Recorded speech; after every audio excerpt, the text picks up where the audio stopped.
everybody. It's Becky Pearson with Destry Millsap, and we are here for Pivot Point of View with a very special guest, Susan Swanson. She is the head of the Nebraska NBHA, and she is known for telling it like it is.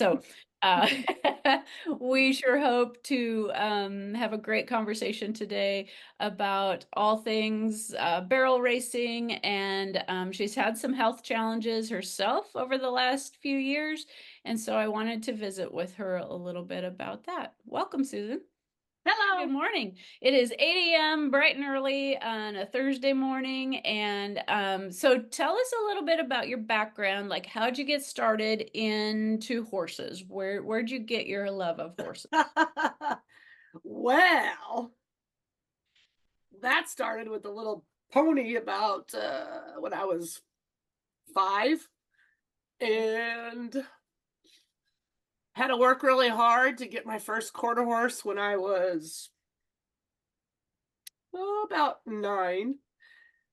And you're going to get me choked up on this part because my uncle gave me my first pony and he just had an accident. We lost him in November. Oh, And my dad got me my first quarter horse, and he's been gone for 16 years now. And I live here on the corner of Friend, my mom's catty corner across the street. We have about 15 acres on the corner of town. And so I started showing, oh, probably when I was about 8 in 4-H. Loved 4-H. Very important. 4-H is very important. I agree. And it just all blew up from there. I mean, used to show every discipline.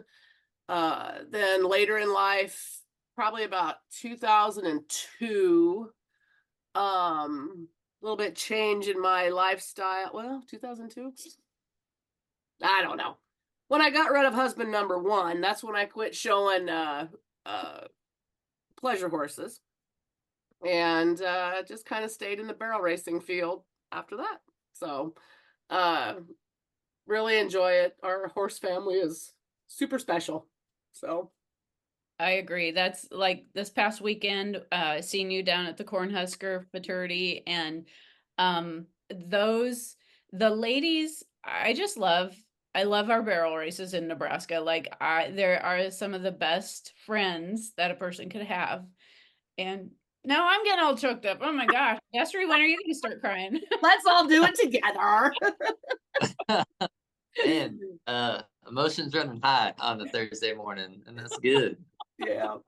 Good. I totally agree with what you said about 4-H. I totally attribute my start and having a good foundation to 4-H. It was something that was very important to us and our horse program, and we really enjoyed it. So 4-H, absolutely great for giving you a foundation, and especially in the horse show world. And if you don't have the most expensive horse, or the horses that are going to compete at a good level in the AQHA, 4-H is a great deal. And going to the state 4-H show in Grand Island every year, do they still have it there?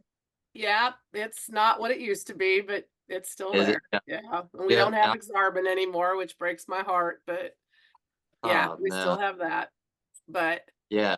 yeah, And that was 4-H, just I had to build all my horses, so it was a lot of fun. Okay, here we go. Dog. yeah, But absolutely.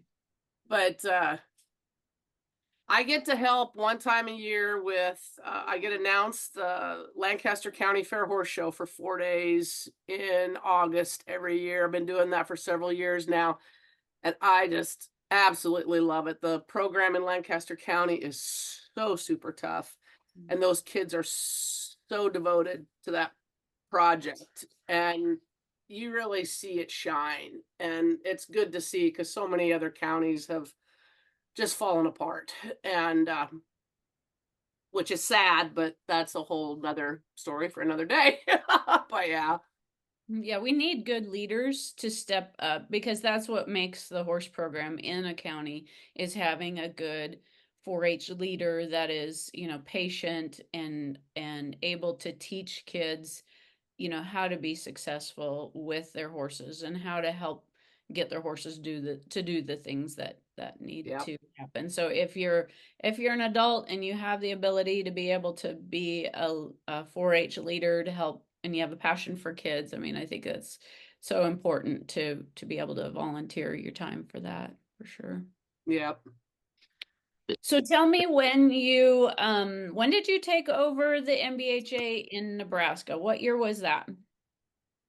Well, I became the District 00 director, I think about in 2002, 2003.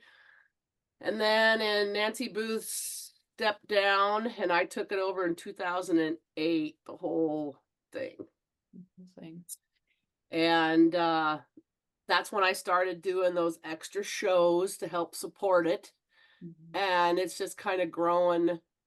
I don't know. I think those extra shows have always have helped, and people look forward to them and have helped build the NBHA. So I think we're doing really well. We're very self-sufficient. Mm-hmm. We have several great sponsors that take care of us. I mean, not huge sponsors. I hate asking people for money. I just hate it. But the bits we get and the people that support us, it all helps and it all just makes it flow. And yeah, we don't have no big corporate money behind us, that's for darn sure. But I don't think we need that. But it's really not about that. But we have a great bunch of people, and we have a lot of fun. That's what I'm about, is having fun. If we don't have fun, we might as well give it up. That's because right. we gotta have fun. So. Yeah. And that's one thing that I've noticed when I've come to NBHA stuff that you're putting on, is that like everybody's welcome. And, whether it's somebody just kind of getting started in barrel racing or, that top 1D rider, everyone is welcome. And, that's a kudos to you on that, for helping make everybody feel very welcome. Yep. Everybody is always welcome. Got to start someplace, Yep. Yep. And we try to make everybody feel, like they've been around us forever, so, and make them feel at home. So that's good. Yeah. That's what my wife misses the most about the Nebraska races, is just the camaraderie and great people there and all her good friends. Yeah. Yeah. I don't go south a lot. And not saying anything bad about anything, but you do know that you're not in your home state when you travel. It's mm-hmm. just different. Mm-hmm. And I haven't traveled far in the last couple years because of my hip going south on me. So it's been a couple years since I've been down to the BBR finals, but yeah, you just know that you're not home. That's for sure. Yeah. Yeah. And it's always fun to hear in Nebraska, here at the races, like you'll be out running and there's so many people like cheering for you, which is really kind of cool. It's Susan, you have a distinct voice. You can hear your voice when a person is running. The best thing this weekend was when Matthew Simons was running your colt. And I really wish I would have taken a video of Susan watching Matthew run the colt, because I think you were way more excited than he was about it. Oh, probably. Yeah. So tell us a little bit about that colt. She is pretty special to you. Yeah. Well, she's 5-year-old. She's running this morning at the Fizz Bomb. Oh. 5 years ago, I lost my good shooter horse. Well, it's been probably a little bit over 5 years ago, but I lost Shooter in an accident when she was away getting bred. And so Deanne, my friend Deanne Gilson, said, "You need one of these horses." And I said, "One of what horses?" And she goes, "A BHR." And I'm like, "Oh, well, how do I find one?" And she she called, I don't remember how it all went, but I think she called Chad. Chad sent me a catalog. So I looked at the catalog, and that was the first time I ever bought a horse sight unseen out of a catalog while I was doing a massage on somebody that night, because that's when the horse came up on the sale ring. And I said, Gwen, by the way, we have to buy a colt right now. So hang on.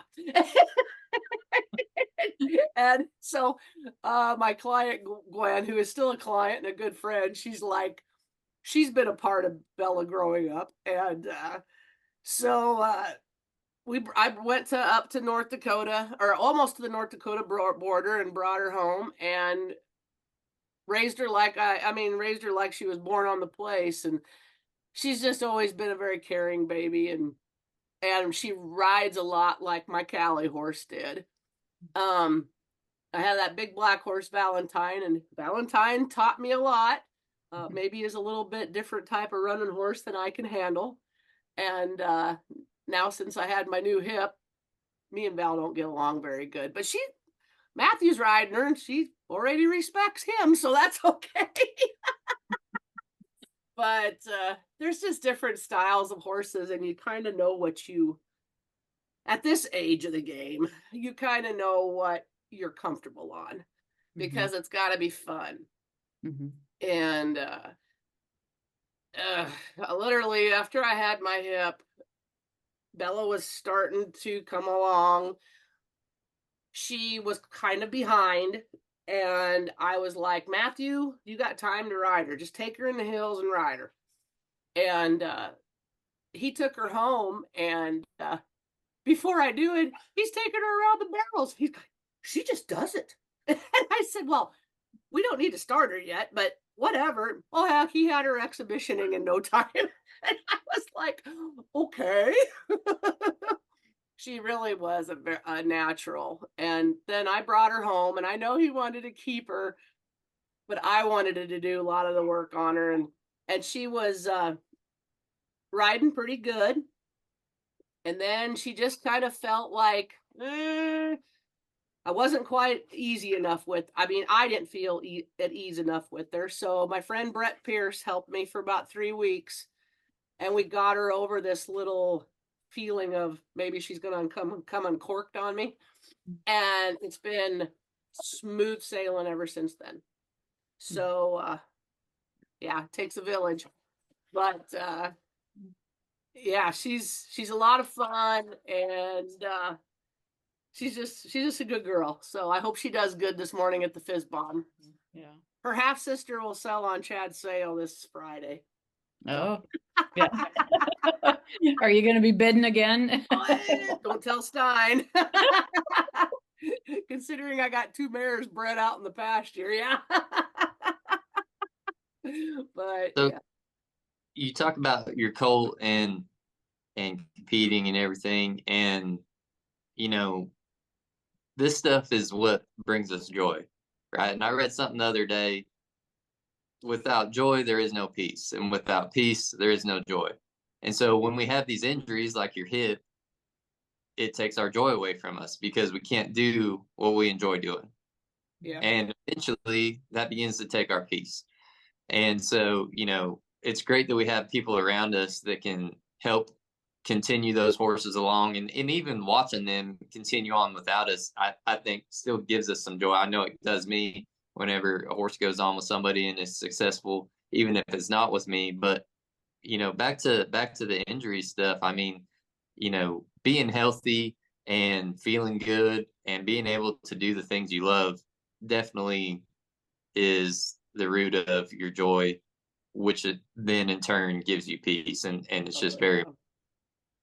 Yeah, I was about ready to hang it all up here about 2 years ago. Well, when I had the hip, Justy had her back fixed. My friend Justy that I travel, we would do about everything together. She had her back fixed in late September. This is 24, 23, 20, would have been fall of 22, I suppose. And I had my hip done in October that year.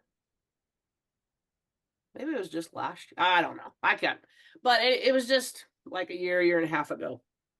And so when we come back after that, and I had like Valentine riding so great before I had to have my hip done. She was working good for me. I come back after my hip, and all of a sudden we have ovary issues. And I'm like, where'd this come from? Oh my God, and Bella wasn't ready to ride yet. And I was a little intimidated by her because I wasn't getting on a young horse with a new hip. And so it just things kind of fell apart there for a while.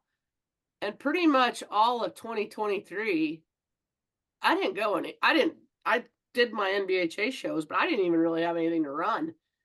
And so when we got to, because Bella was coming up, and she wasn't ready to run yet. And Valentine was being naughty, and I wasn't going to get hurt. And so we got to the fall of coming into winter of last year, and Justy brought Jet home, and she says, "You need to run Jet." She says, "He ain't doing nothing. You need to get your confidence back." And so she gave me Jet, and we have had a ball. Now, Jet's not easy to ride. He will only go as fast as I make him, and I think in my mind, I'm really making him go fast, but he's a hoot. But he is not easy to ride on my back, but he's fun, and he's such a good boy, and he has got my confidence back. And so he's been really good, and I've been thankful that Justy lets me run him, and Jet's a good boy. He gives lessons at Justy's house to a lot of little kids, and Justy let Rhett ride him last weekend in Pee-wees, and oh my God, that was just the best thing ever. And I think Rhett was 4 years old, and he jump rode that big horse.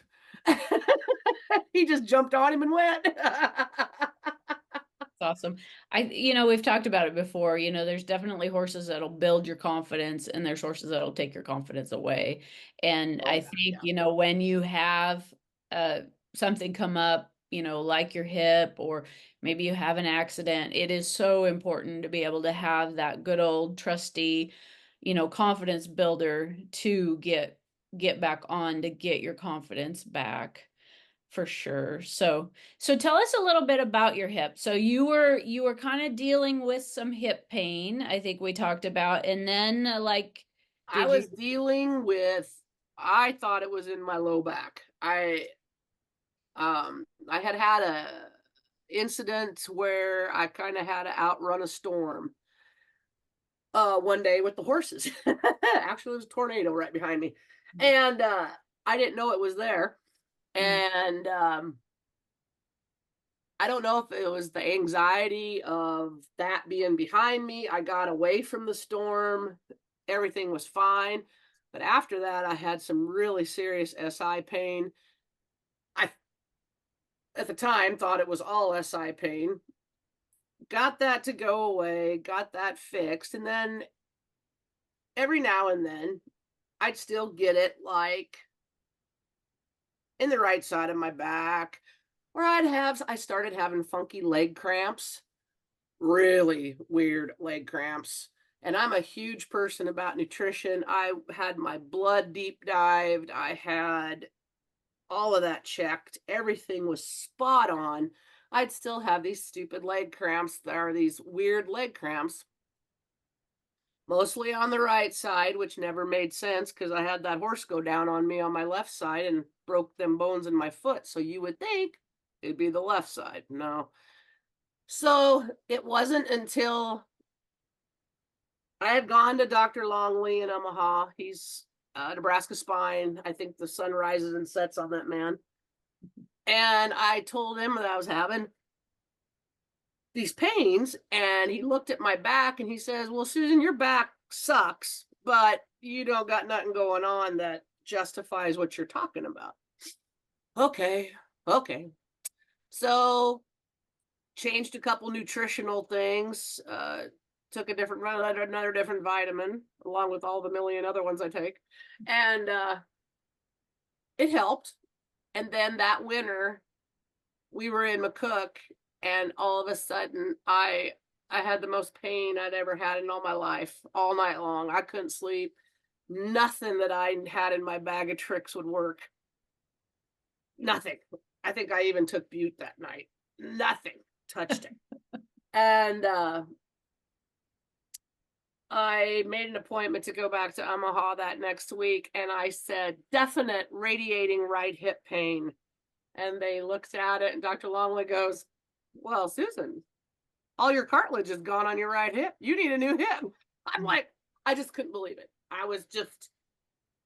I'm not old enough to need a new hip, you know? And he sent me to Dr. Casey Barron. Great man. Just did an awesome job. Brett Pierce's dad had 2 hips done by him, and he did great. And so I was very confident this was all going to be good. And it was. It was everything. I did everything they told me to the T. And I was back at work. Well, I wanted to go back at 8 weeks, but I held out for 10 for them. And then I waited 3 months to ride, and Justy and I started riding at the same time after the cold spell broke that January then. So yeah, it definitely, I mean, I had to lean forward to get on a saddle because that hip had lost all that rotation. And I still find myself, now that with it's fixed, I still find myself when I get on, I'm like, oh, I want to go forward. Nope, you don't hurt no more. Do it the right way. But it's taken a while. I find that some of the funny pains I had, even with what I know and all the years of working and my training in massage therapy, I've never done. People sometimes look at massage therapists as being foo-foo gurus. I couldn't do a foo-foo massage if somebody asked me to. I don't know how. I've always done fix-it work. I did repetitive motion work therapy at farmland for 23 years. When COVID hit, I gave up farmland, and for many reasons. Not just because COVID. I'm not scared of COVID. That COVID means nothing to me. But it does mean a lot to some people. And so you don't want to have that transfer factor. But corporate America made me quit farmland.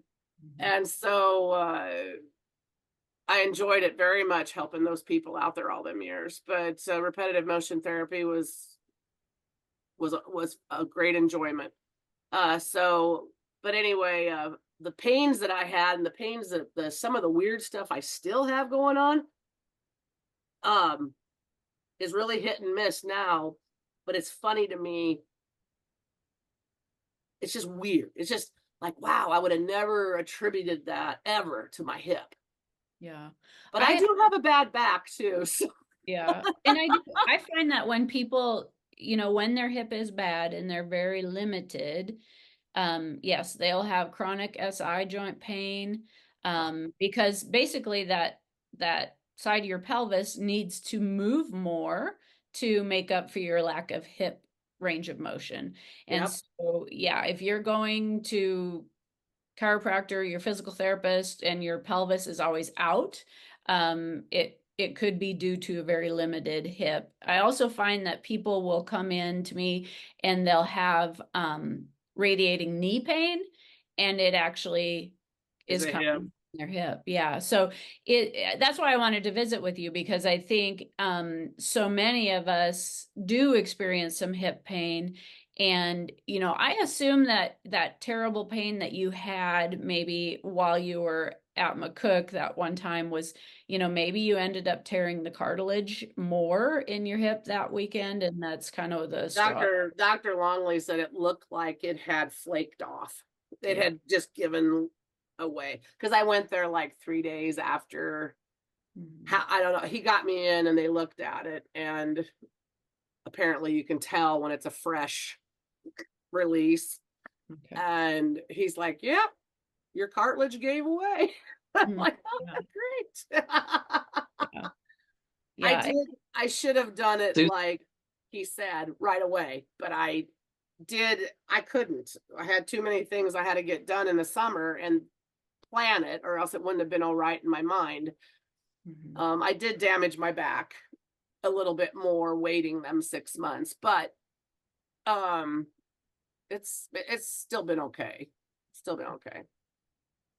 Susan, have you tried any different saddles or saddle setups to take pressure off of your hip at all? Well, no.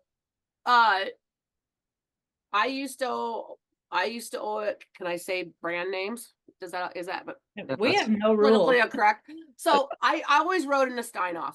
I rode in a Steinoff saddle for the longest time. I love the way those saddles sit. I really didn't know any different. But when I got Valentine, the way that she ran and the way that she would power out of a barrel, I needed something that could sit me deeper. And that was even before I knew I was going to need a new hip. That was, and I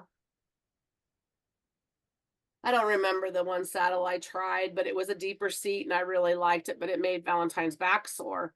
And then my friend Tammy Peterson, her husband makes a saddle, short go saddle. And I got to ride in one of Tammy's and I put it on Valentine and it fit her really good. And I rode in that saddle. I was in love. I was in love with that saddle. I said, make me one. And I ride in those short goes. I got no reason to ever ride in anything else. I love them. They make me feel like I am with my horse. It fits Bella really good and it fits me good. I guess I think that's important. If you got to feel good in that saddle. So, but I've never, I'm not one that trades saddles around all the time. Yeah. But yeah, feeling secure is definitely saddle fit for you, your horse. It is a game changer for sure. Oh yeah. Yeah, I love my short goes and I hope he doesn't retire from making saddles, otherwise I got to get one more before he does. Do you feel better in a bigger seat or one that's more? I stayed in I ride in a 14.5-inch seat. I still ride in that one. Yeah. And let's talk about the hip replacement that you had, they went through the front of your hip. Oh, yeah. And I want to dive into that a little bit more because there's two approaches. They can go through the front or they can go through the back. And when they go through the front, they do not have to cut nearly the muscles and structures as they do when they go through the back. And so if someone is listening to this and they are contemplating a hip replacement or they've been told they need a hip replacement, I really strongly encourage them to look for a physician that goes through the front. Even if they tell you, oh, we go through the back, but we do it robotically, or, no. And the reason it is so much more difficult to recover from a posterior approach or going from the back, they have to cut that glute. They have to cut all those structures. Your likelihood to dislocate is much higher if they go through the back. So you don't want to pop that hip out at all. I've got a couple, I think I got 4 clients that in the past have had posterior hip replacements and they all had trouble. Every one of them. Yeah. A lot of people just can't believe how no troublesome the anterior approach is. Now I will say, when you have a hip done, if your doctor gives you a list of what you're supposed to do to get yourself better, follow it. You don't throw it on the table and do what you want to do. I don't care how old you are, you don't know nothing. You got to do what they say, because that's the whole part. Pain management is the whole part to rehab, to getting better. If you don't manage your pain, I came out of that surgery. I did everything by the paper, just like they did. And when I went for my 2-week checkup, I took the walker along just to make it look good. And I walked in there and she said, "You got that walker along just to make me happy, don't you?" And I said, "Yeah, pretty much." But it's, yeah, I mean, it really, I iced it like I should. I did my exercises every day. I never had to go to PT, probably because of he trusted me to do it at home. Um, he gave me all the physical therapy. They had printed a book, and you followed that book by week. And I set up one of my massage tables downstairs in the pool table room, and I did them every day. And but yeah, you did it by the book, and you'll heal quickly. Mm-hmm. There's a lot of barrel racers, more so than I ever thought, that have had new hips, and they're doing well Mm-hmm. if they did their rehab. Yeah, It's very important. it is. It is very important. Did they give you an idea like how long that hip should last you? He never really said. He just said, "I'll see you in about 6 years for your other one." I said, "Don't you retire." He said, "I got too many kids. I ain't going nowhere." So, I don't know. Mm. Uh, he never really put a number on it. Yeah. Um, and I don't think Brett's dad ever talked about that either. Brett's dad had both of his done. Mm. Two, he had one. God, I want to say he did them at the same. No, he didn't do them at the same time. Maybe 3 months apart. Mm-hmm. Did he give you precautions like don't put your leg too far back, or were there certain things that you couldn't do? In the beginning, I wasn't supposed to ever cross my legs, Mm-hmm. but that's all over with now. It's all healed. When I went back for my, let's see, when I went back at 6 months, usually they want to see you at a year. And when I went back at 6 months and they x-rayed it, they were totally impressed how fully it had healed. The bone had adhered and the tissue was really good in there. So they said, "We're not scheduling you for a 1-year checkup. You know where we're at if you get any problems." So that was it. I will say I attribute a lot of it to I used my BOT. I used laser light, red light therapy. Um, I think all of those things help a little bit in healing the deep tissue. So maybe not, but I think they do. So Yep. It When sure did you, hurt.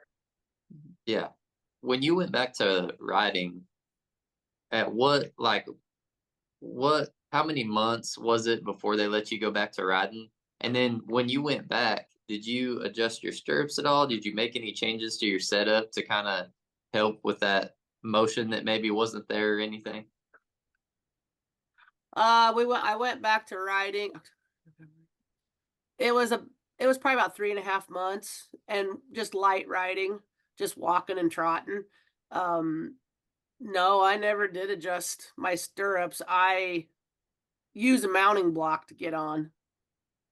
Mm-hmm. Just because I didn't have that strength to pull up, and Valentine was really tall. Mm-hmm. So it took a while to get that strength back to pull up on the saddle, and I didn't want to pull their withers out, so I just got out on a step. Get it, the motion of swinging your leg over, that took a little while to get used to, and it was always better if you swung on the second time after you've been on the horse for a while, because it helps stretch everything out underneath. Mm-hmm. So yeah, but no, I never did. But I ride in SA Wall stirrups. They have that twist to them, and they are so much easier on my knees. I switched all my saddles out to those SA Walls is about 6 years ago, and I don't have any knee pain riding anymore. I got blown up knees from way back when. I don't want to make them any worse than I know they already are. So, I was starting to get some knee pain. Who knows? It could have been attributed to my hip. At the time, I didn't know about that. But then I switched to those SA walls is with that twist in them, and it takes that pressure off your knee. The changes you've seen over the years with NBHA or barrel racing in general, because you've been around for a while to see a Oh, lot. I've been around a long time, How old are you? I Can think I ask you how old you are? I'm 58. Okay. Okay. Yep. Oh, well, I think barrel racing in Nebraska, barrel racing in general has grown greatly. I think there's so much going on. People got to remember that, you can't pile everything on top of on top of stuff, because people then have to pick and choose, and nobody can afford to do it all. So, I know 10 years ago, high school rodeo wasn't what it is now. That has grown drastically. High school rodeo, junior high rodeo, I think that's grown drastically, which is great.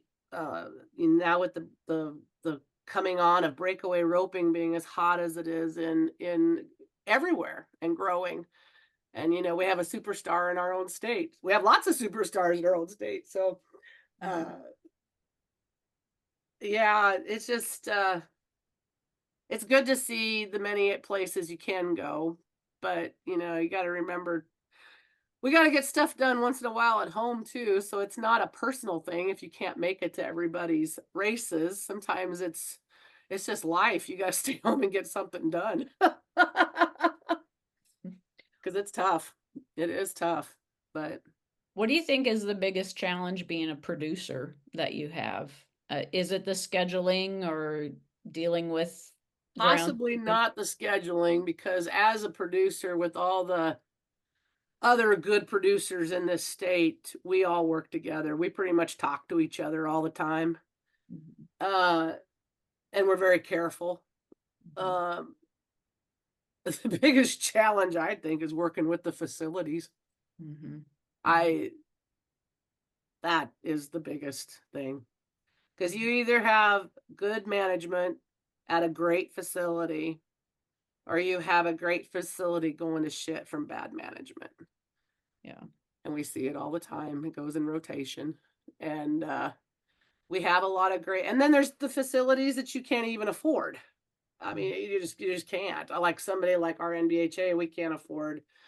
Well, I couldn't even begin to afford the Lancaster Event Center. That takes a lot of sponsors. That takes a lot of money to be in there. And kudos to the ones that can do it.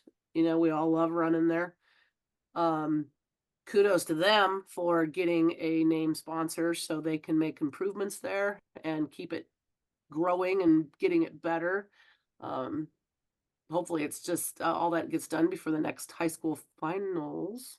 Gracie will be in that, won't she? Maybe. I think her senior year it'll be in Lincoln. In Lincoln, yeah. So that'll be awesome. But yeah, I think it's the facilities. But I mean, there's just all them details. That's probably the toughest. But for me, I'm old and I'm not very computer literate. So I've learned a lot. I thank God every day for people like Heather who can make a computer sing and can make me fancy flyers and stuff, because I have no clue how to do that stuff. And it just takes a great group of people to work together. Yeah. So, like when you put on a race, what is the most important thing that you would want people to say about your race? I want them to feel like they're family, and I want them to have fun. And I think you accomplished that, Susan. And, thank you. kudos to you. You've done a great job bringing the NBHA back to back to life in Nebraska, because it was, for a while there, it was really, it had struggled a lot. And I wish I could make it to the finals, but it's always the same weekend as the high school finals. Well, and right now you're busy raising a kid, so you can't. But later Yeah. on, you'll be Yep. able to. I'll be back in a couple years. Yeah, and I get all that, but yeah, we don't. Being in Nebraska, we can't go to uh, the big show in Augusta. I mean, most of the people financially can't do it. I can't do it. That's too many days on the road, and it's going to a part of the country that I've been told that I don't belong in. So possibly because of my mouth. But you know, so I like to put on these extra shows so everybody has a chance to experience maybe something a little bit bigger than going 10 miles from home and in their backyard. I encourage people to attend some of them. We try to have them in various places. So they are spread out. Well, McCook, I have a couple in McCook, and then it'll be Albion, and then we have our state finals in Broken Bow. So, and this fall, I've been talked into doing a first out fraternity in November in Albion. So we'll see how that goes. This is a new thing. It'll be after the 15th for all the new runners that are now fraternity horses for 2025. So we'll see how that goes. What's your date on that? Do you know? It'll be the weekend before Thanksgiving, the 23rd and 24th in Albion. And so it'll be an open 5D also, and the first out fraternity.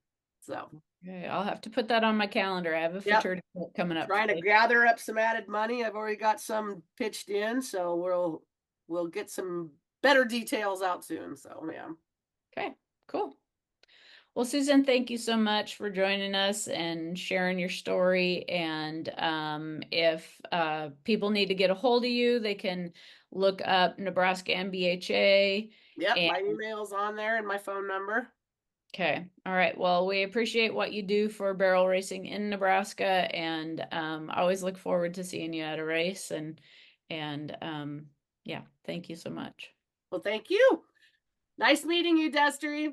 Yes, ma'am. Thank you, Susan. Thank you all for listening. Thank you, Susan, again for coming on here, and let your health be the pivot point to your success.